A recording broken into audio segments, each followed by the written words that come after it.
The ultimate penalty when you're on these special operations units behind enemy lines, in lots of cases, was execution. The same thing happened to the Cockleshell heroes.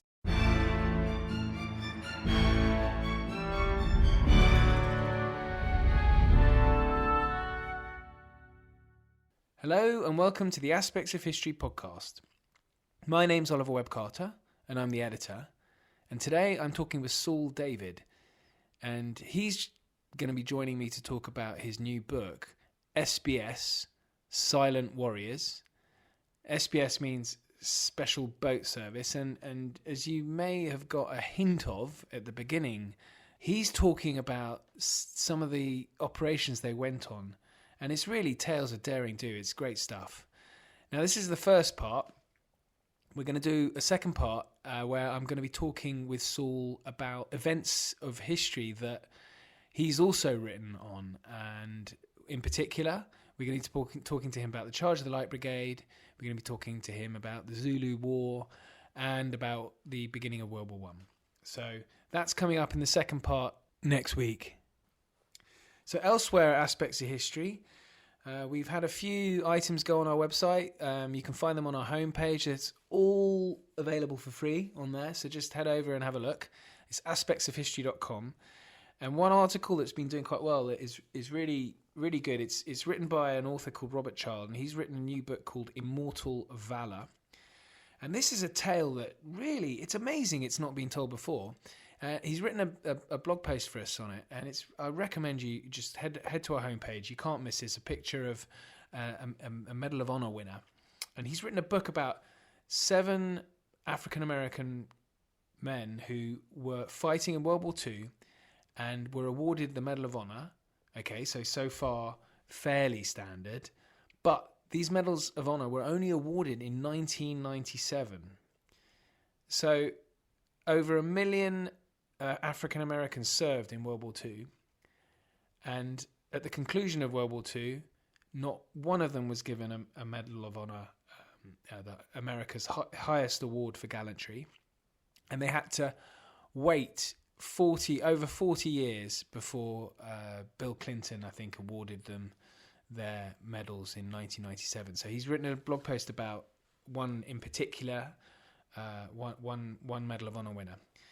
And his book is describing that fight. Now, it's interesting to note that I think it's 26 Medals of Honor were awarded to African Americans after the US Civil War. So after the Civil War, 26 African Americans got a Medal of Honor. And when one thinks and that was soon after. So, they didn't have to wait 40 years. So one wonders why that is. So that's a really interesting piece that he's put up on the site for us. Elsewhere, I've heard of a new podcast out there, which I would recommend. It's from a lady called Deb Hunter, and she runs this successful site called All Things Tudor, and her podcast is called All Things Tudor. And I don't know if I really need to explain, but it's All Things Tudor. So if you're into the Tudors, did you like Sarah Gristwood's chat on Tudors in Love? That's an episode early on, the second interview I did with Sarah Gristwood, all about Tudors and the courtly code. If you're into Tudors, head over to All Things Tudors podcast, and Deb Hunter's got some great guests on there. I think the latest one is with Susanna Lipscomb, who incidentally will be in the February issue of our magazine, Aspects of History. Anyway, I'm droning on now, so I think it's time to head over to listen to my chat with Saul. And if you want to get hold of me, you can. I'm at OllieWCQ on the Twitter, and the Aspects of History account is at Aspects History. But I do hope you enjoy our chat.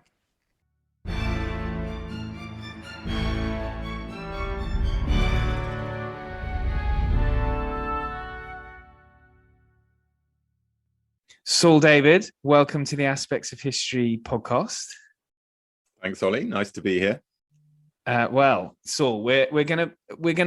I was just saying before we started recording, we're gonna cover a few different parts of history, because you've written well, a lot of books, and ranging from the early 19th century all the way to the 70s, with that book about the raid on Entebbe, Operation Thunderbolt. So you've written books covering all sorts of different subjects. So I thought, whilst I have you, I may as well take advantage and speak to you a little bit more beyond your latest book, which is SBS Silent Warriors.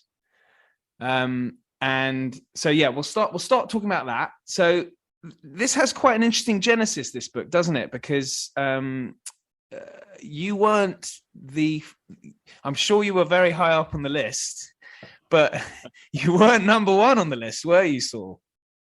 No, it was a project that was originally taken on by Paddy Ashdown, who was, of course, a former member of the SBS. And I think it was very fortunate for me that Paddy was the first one to pitch the idea for a book about the Second World War SBS, because they're a very secretive unit. Very few books being written about the SBS, and as a result, they're very cautious about who they met. Of course, Paddy died as he was in midstream. I mean, he'd already written a fair number of words for the book, and the question was, do we, end the project because he wasn't able to complete it, or do we ask someone else to finish his book or start again from scratch? And it was quite fortunate, I think, Ollie, to be fair in terms of how I came to be on the shortlist of one, that I have both the same agent and publisher as Paddy used to, and that meant that the choice of me as replacement was a pretty obvious one. It was really a question of whether or not the SBS would be happy with that arrangement, and having gone through a number of meetings, I eventually managed to persuade them that I would take I would deal with the project sensitively and give Paddy his due recognition in terms of starting it. But what I was not prepared to do, and I did dig my toes in pretty firmly on this one, is finish Paddy's book. He's a very different writer to me. I like his work very much, but he has a much more close emotional attachment to the unit, and I felt it would be a very uneven book if I tried to finish it. So the agreement was I was going to start from scratch, and actually, interestingly enough, do all my own research. I noticed one or two people tweeting, "Oh, it's lucky Saul had Paddy's research to work with." That wasn't the case. I literally did all my own research, even though I know he'd gathered a lot of material himself. So that's how it all came about. And it was a wonderful project, really, to be allowed to work on, because it meant that I had to have quite close access to the unit. I went down to meet everyone at Poole. They don't open their doors to everyone, as you know. And they wanted to get a sense of me, but they also wanted, of course, to give me access, once they were happy, to their papers and really the current unit, and give me a sense of the ethos of the unit and how it hadn't really changed since the Second World War. So it was hugely privileged access. And did they send you on an assault course or any kind of physical training to make sure you were up to scratch? No, but they did put me in a canoe and also in the water, actually, in February of 2021, almost in the midst of lockdown, very cold water. And they wanted to give me a sense of what it might have been like to operate in that way in the Second World War. And, it was great fun. I mean, I had a great time down there, and then, and a very jolly evening in the mess after that. So I think they wanted to test me a little bit. I mean, clearly that, I'm not my youngest any longer, Ollie, and I'm not really in the kind of, the stage where I could be carrying out some of the stuff they have to do as a matter of course. I mean, they're hugely fit, but they're also hugely capable. It's not just about fitness and courage. It's about problem solving, really, in the special forces. And they're really singular people. And I found it very interesting and a great privilege to meet some of them.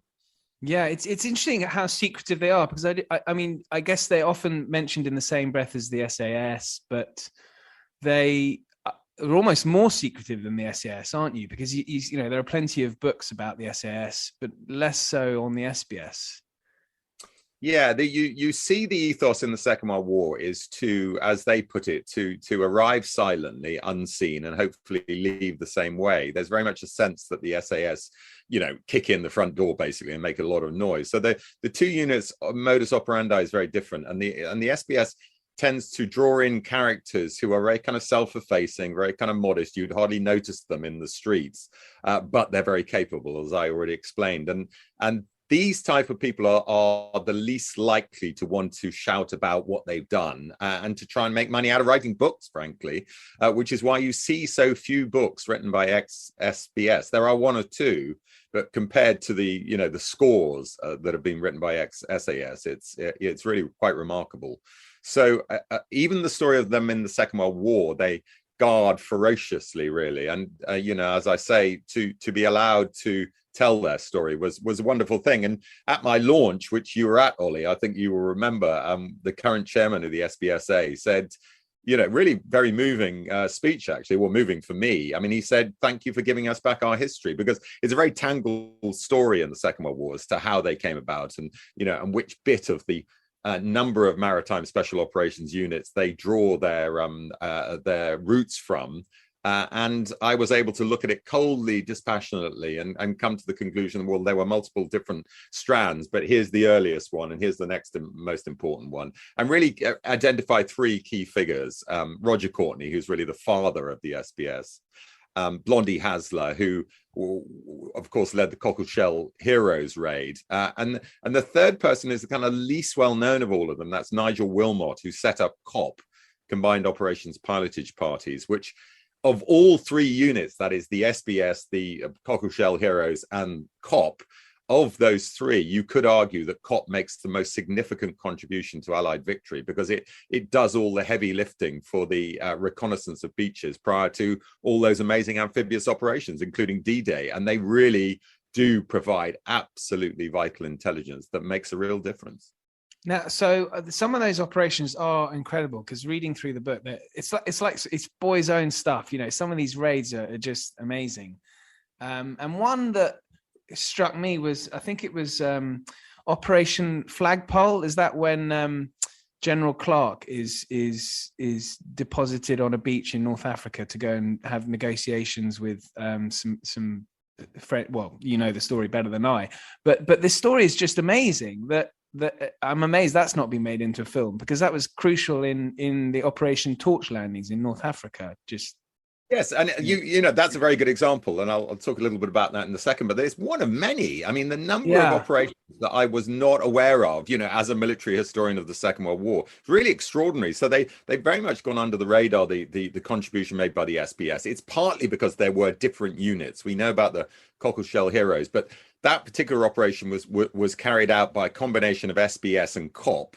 But in any case, the mission they were trying to do is to get Mark Clark, who was Eisenhower's deputy for the Torch landings. That is the first great amphibious operation of the Second World War, and the first opportunity for Allied amphibious landings, and the first opportunity for the Americans to get involved in the European theatre of operations. So it's an absolutely crucial invasion. And what's happening with Mark Clark is that he's being sent in to do a deal with Vichy generals, basically senior Vichy military men, to stop the fighting when they actually land on Vichy France in North Africa. I mean, it's quite a complicated bit of history if you think about it, because France, of course, has been occupied by the Germans, and yet a bit of it is under French control, the so-called Vichy bit. And all their colonies around the world, but particularly in North Africa, are also under Vichy control. They're technically neutral. They're sort of under the thumb of the Germans. And there's a real question mark when the invasion of North Africa happens. Will the French fight us? And in some instances, they do, as it turns out. In particular, and another of the amazing stories in the book, Operation Reservist, which is the attack on Oran Harbor. But actually, this mission that Clark leads to talk to General Mast, who is the senior French commander in the Algiers region, is incredibly successful, and it leads to enormous reduction in casualties in the landings in that vicinity of French North Africa. So it was an amazing operation, and he's basically landed from a submarine at night in canoes in very dangerous conditions, surf conditions. So not only was there a high chance that he could be drowned, there was also a high chance he'd be captured by the French, because he shouldn't have been there, really. I mean, he was, he was infringing all the kind of normal rules of diplomacy by carrying out these secret negotiations, which not everyone in Vichy France approved of.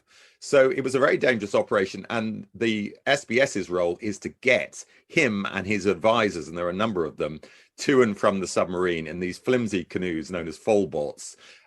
which do not stand up to severe sea conditions, as you can imagine if you ever tried canoeing in sea conditions. And first of all, you've got to give kudos to Clark for agreeing to go on that operation. Yeah, what rank was he at this stage? He's a major general, so he's pretty senior rank. And Mark Clark, of course, goes on to command the Fifth Army in Italy. So, he plays a very prominent role later on in the war. And he could have disappeared beneath the waves during this operation. There was a very funny moment, actually, Ollie, where they're trying to get the canoes off after they've almost been captured by the French, and it's real kind of harem scarum stuff. But the seas are so high that they can't actually launch the boats into the surf. They keep getting pushed back and pushed out of the boats, and he basically takes off pretty much all his clothes. He's down to his his underpants, basically his drawers. Right. He's taken off his trousers, and in his trousers is all the gold that they were going to use to bribe people in North Africa. And those trousers get lost, actually, and that gold is lost. But he effectively is eventually picked up thanks to the SBS and deposited back in the submarine, taken back, and the negotiations continue. Really, thanks to the extraordinary ability of these SBS officers who are leading this operation. One of whom is a man called Gruff Courtney, who was the brother of Roger Courtney, so the founder's brother. The two Courtney brothers play a key role in the early years of the SBS. Yeah, so let's talk about that, because they're both sort of larger than life characters, really. And Jumbo Courtney, I mean, he's sort of from the pictures, he looks like a bit of a bull of a man, big guy. But he's sort of the main. Is he the main? I know you've mentioned the three names, but he's such a big character. He sort of seems to be the main driver behind the SBS. Well, he is undoubtedly. I mean, he's acknowledged by the SBS now as the father of the SBS. People who are not, privy to the inner sort of thinking of the current unit might imagine that the Cockleshell Heroes is a more important story, and that Blondie Hazza in some ways the father of the SBS. That is not true, and it's acknowledged today that Courtney is the man, and there's a good reason for that, because you just got to look at the dates. The Cockleshell Heroes, otherwise known as the Royal Marine Boom Patrol Detachment, were formed in 1942. Courtney's initial group of Fol Bottis, that is canoeists, is formed in 1940. So we're talking 2 years earlier, and they're formed out of a commando unit, which is training in Scotland. Courtney's got the idea that actually commandos are one thing, but again, they're going to make a lot of noise when they land, and they're going to be a lot of them. So much better to go in by stealth using canoes. And he knows about canoes because he's paddled all the way up the White Nile River single-handedly in a canoe, and he knows exactly what they're capable of. He's an expert canoeist. He also went on his honeymoon, interesting enough, in a canoe, so persuaded his wife Doris that it would be a good idea for them to go paddling off down the Danube River. But anyway, the point is he understood how canoes worked, and he could see the potential, and it did take a while before he was able to convince senior people. But by October 1940, he's given the authorization to form what's known at that time as the Folbot Troop, and this becomes the Special Boat Section, SBS. And interesting enough, that acronym SBS has been used for a number of different units, so it can get quite confusing, but that was the earliest SBS, Special Boat Section. So the SBS, I mean, I guess it doesn't have any connection with the SAS. But I mean, the name of it suggests they're so similar, but I guess you've talked about how they are really quite different operations, and SBS is a lot more secretive. But was there really, presumably in combined operations, there was some kind of sort of reporting structure up? Would they have any relation at all, or did they have a kind of overall? Yeah, no, it's closer than you might imagine, actually. I mean, but actually at one stage it was a bit of a power grab. So Courtney creates this original SBS, and he goes out to North Africa. And while he's there forming it or expanding it in 1941, Sterling, who of course is the father of the SAS, is doing the same thing for the SAS. So they're growing alongside each other. And what happens towards the end of 1941 is that Courtney comes back to the UK to form what becomes known as the Home or Number 2 SBS, and leaves Number 1 back in North Africa. Now, it's at this point in 1942, as Sterling is growing SAS in size, that he sees a potential power grab, and he is able to take over the African version of the SBS. And that is what later becomes, interesting enough, another SBS name, which is Special Boat Squadron, which operates in the Eastern Mediterranean. I mean, all of this can get quite confusing, but all you need to know to answer your question is at one stage, there was an overall commando or combined operations group out in the Middle East that had a number of different units underneath it, and one of them was the SBS and one of them was the SAS. So at one stage they were very much both under unified combined operations control. Then Sterling takes over SBS, then SBS gets its own independence back again in the Mediterranean. Meanwhile, there's a separate, that is Courtney's number 2 SBS operating in home waters. And so slowly but surely, and this is why the story is confusing, this is why the bloodline, as the SBS put it in their modern handbook, their bloodline is tangled. It is tangled. It's confusing, and it's why they needed a Second World War book to make sense of all of this. Now the big operation, or at least probably the most crucial operation that they were involved in is the D-Day landings, isn't it? The Operation Overlord. Could you just talk a little bit about, what they did to make that operation successful? Yes, well, they got good experience from prior amphibious operations. Torch landings, interestingly enough, I talked about the Operation Flagpole, which was the getting of Clark to and fro these secret negotiations. Actually, their beach reconnaissance prior to Operation Torch is not that successful. And the reason it's not successful is because they haven't set up a dedicated COP unit at that point, which is its whole point is beach reconnaissance. So they're operating with pretty inadequate equipment and without the proper resources in terms of submarines to allow them to do the job they needed to do.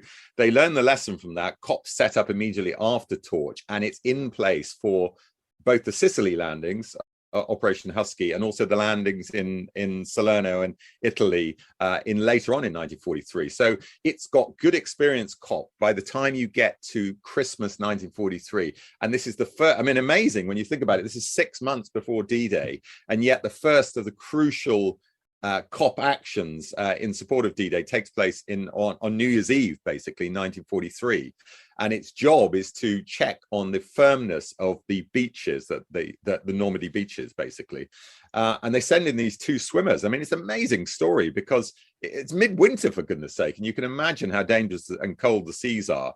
They send these 2 swimmers in with dry suits, but not terribly effective dry suits, and their job is to get onto the beach and gather important information. And that's exactly what they do. They take something known as an auger, which allows you to take a sample of sand. They take a number of these samples and bring them back to the UK.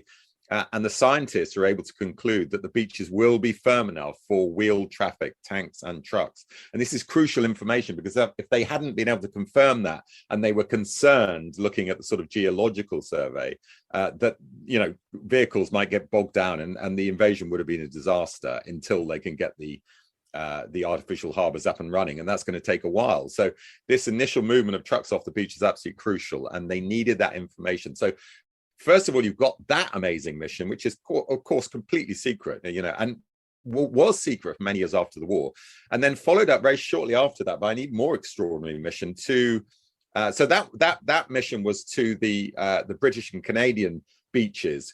At the start, before January 1944, there were only 3 invasion beaches. We know from history, of course, that ultimately there were 5, but there were just 3 at that point. 1 American, Omaha, as it became, 1 Canadian, Juneau, and 1 British, and that was gold. And they eventually expand with 2 more beaches. And one of the reasons they expand is because of the information that's brought back by the SBS stroke COP during these 2 amazing missions. The first one I've just explained. The second one takes place in January 1944, and it's launched from a midget submarine. This is an amazing mission. Midget submarine is, as you can imagine from the name, 50 feet. It's small. It's 50 feet long, with a crew of 3, incredibly cramped conditions. But the beauty of the midget submarine is it can get very close in to the steeply shelving coastline of the channel. You can't really operate with normal submarines in the channel with the SBS and their canoes. It's just the conditions, both in terms of the sea conditions, but also the depths don't allow that. So you need a midget submarine. And the same 2 guys who carried out the mission on New Year's Eve also carry out this mission, both by swimming from the submarine at night onto the beach, onto Omaha Beach, and gathering absolutely vital information about the defenses on Omaha, but also by observing by day through the periscope of the submarine and drawing sketches. And I mean, I've looked through the report that came back from that mission. It is astonishing the amount of information they brought back. And what was not in any doubt, Ollie, is what a tough nut Omaha Beach would be to crack. And two things came about because of this meeting. One, or this information. One, it confirmed that they needed to expand the number of beachheads, because if the Americans had been stopped at Omaha, which, as we know, they almost were, you can pretty much stall the whole invasion. So you need to spread your forces on a wider front. But the other thing it did is convince the SBS that to get the troops safely to these beaches, if they were going to be strongly held and there were going to be certain strong points along these beaches, you needed to get them to the right place. They couldn't all arrive in one place. And so you needed markers on those beaches. And what actually happens on D-Day for the Canadians and the British is that they use these midget submarines to mark the beaches. And that's an amazing story all of its own. I mean, there are so many amazing stories. But the Americans are worried that the markers, these submarine markers, will give the game away. And so they refuse to use them. And as a result, at Omaha, it's a complete shambles. The invading landing craft all get pushed along the coast because of the tidal set and the bad weather. And as a result, they're all jumbled up and in the wrong place. And the carnage on Omaha, of course, wasn't entirely down to that, but that was a big factor. And huge loss of life on Omaha. Really tragic story that certainly some lives could have been saved if they'd used markers, in my view. I mean, it's amazing the operations they were planning, as you mentioned, New Year's Eve and in January of 44. So that's, for 6 months before the invasion. But had one of those operatives been caught, I mean, the Germans were expecting invasion, and their big problem was where would it come from? Had one of them been caught, I mean, that could have given the game away. Yeah, it's a very good point. I mean, they were well aware of that. And actually, the Omaha operation was originally going to be followed up by more operations to gather more intelligence. And it's at this point that the planners for D-Day said, hold on a second, this is simply getting too dangerous. This was the chief of intelligence for Montgomery, for 15th Army Group, who said, we need to shut down these operations now, because if as you've just said, so it was a calculated risk that came off. You're absolutely right. It could have gone very badly wrong. Now, what they might have done in that situation is send separate groups to survey other coastlines that they were never intending to attack, to confuse the Germans. But yes, it was a risk, and it was a risk they were prepared to take, and it was a risk that paid off. And you can understand why the Americans were wary about marking the beach, because even if it's 24 hours before, those subs had to go over a day or two before the actual operation. That's enough time, of course, for the Germans to put in place defenses that are going to make a landing impossible. Yeah, I mean, when I guess most people will have watched Saving Private Ryan, and that shows how difficult a beach assault was. But the SBS, you've spoken a lot about their operations in Europe, but they were also very active in the Far East as well, weren't they?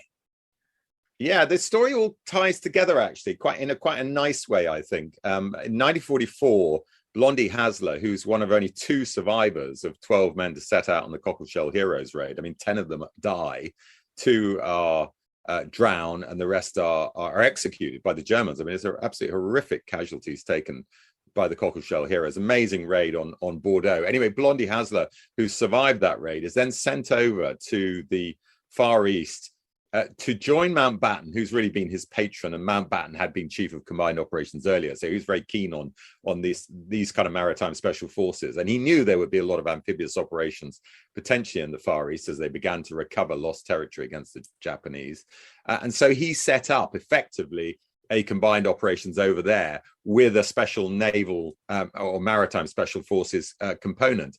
And this drew together all these different strands that I've been talking about. COP go over there, SBS go over there, and so too do a new Royal Marines organization, although it's not called RMBPD. And Hasler initially is sent over to take command of all of this. He's actually ousted. You find through the story of special operations a lot of egos really clashing against each other. A lot of people trying to go for land grabs, as I explained with Sterling earlier on in the story. And Hasler really effectively is ousted from his position and is forced to stay on as chief of staff, that is chief planner, but he's no longer really gets any kind of active role.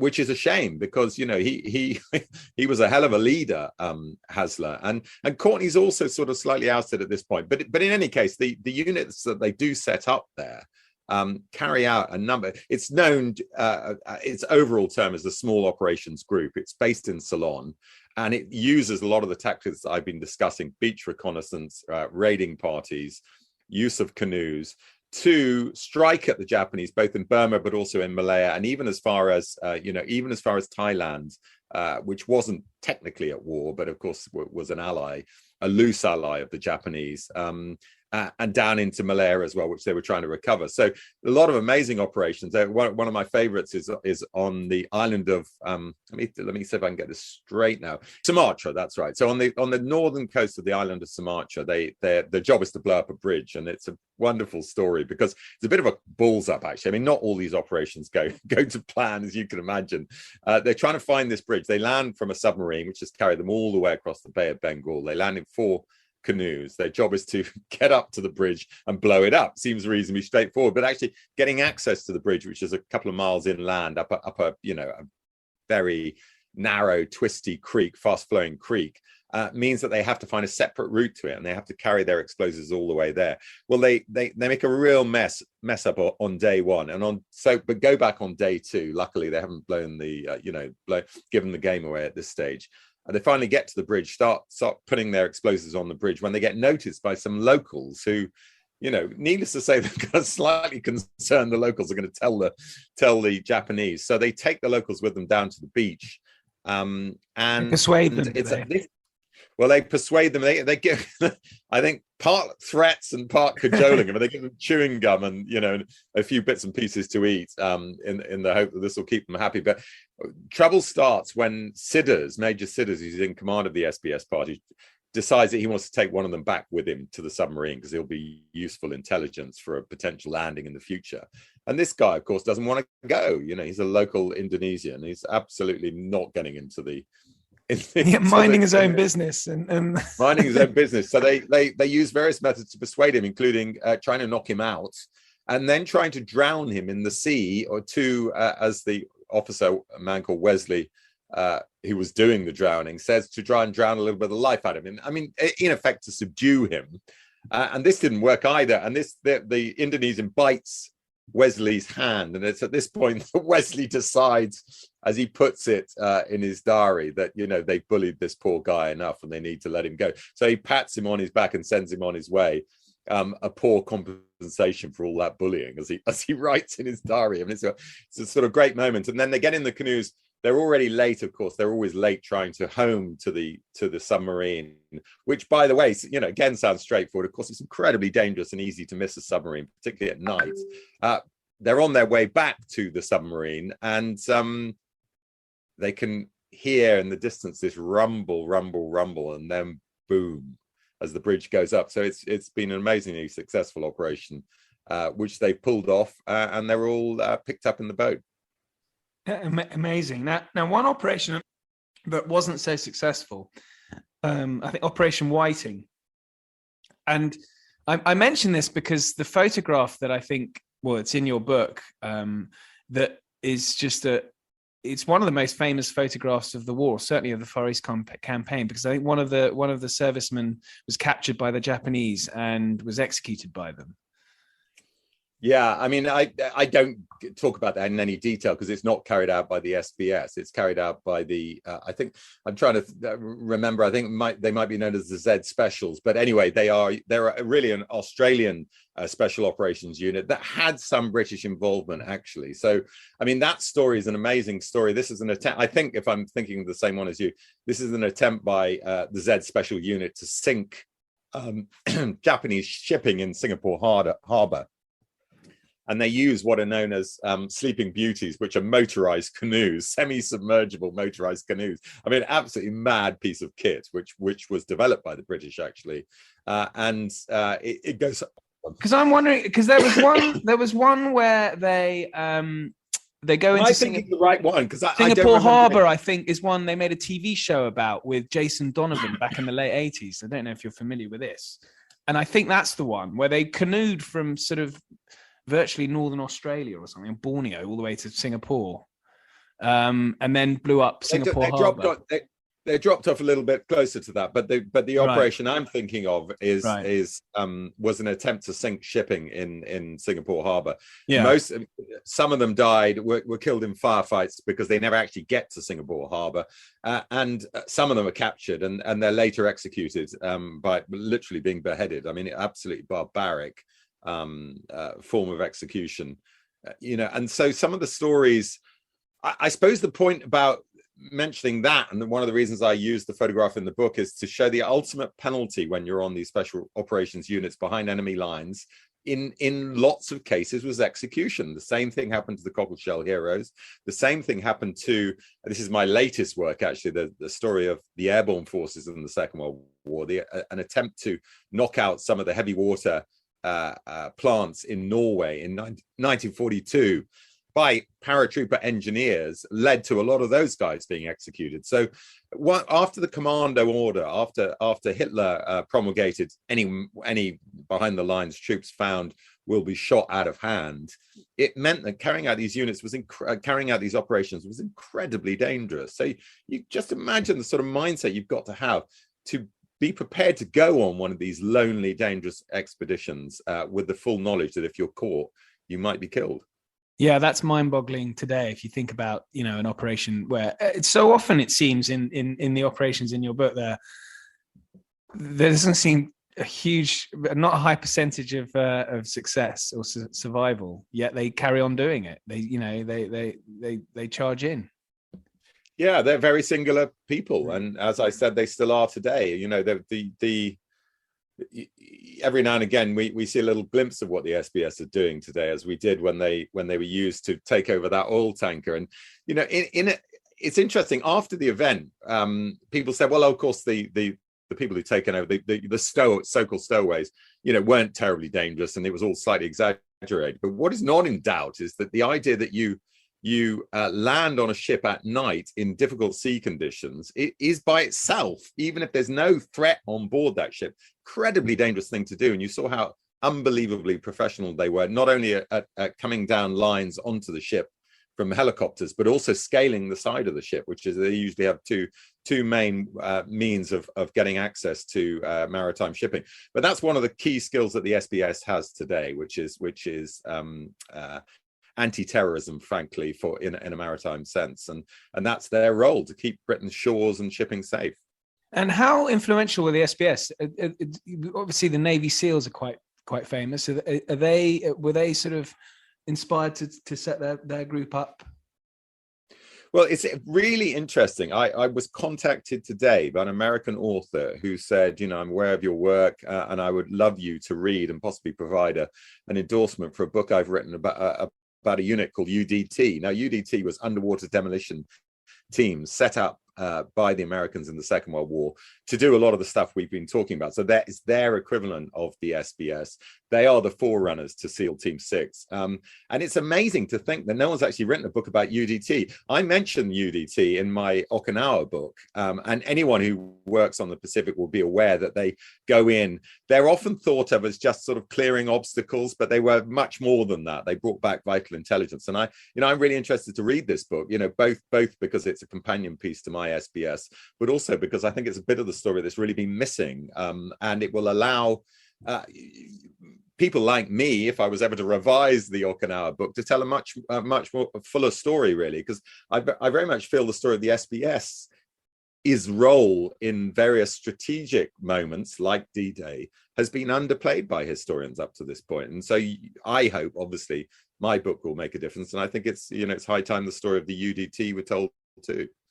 So that's the end of part 1. And so I do hope you enjoyed that. SBS, Silent Warriors, all about the Special Boat Service in World War II.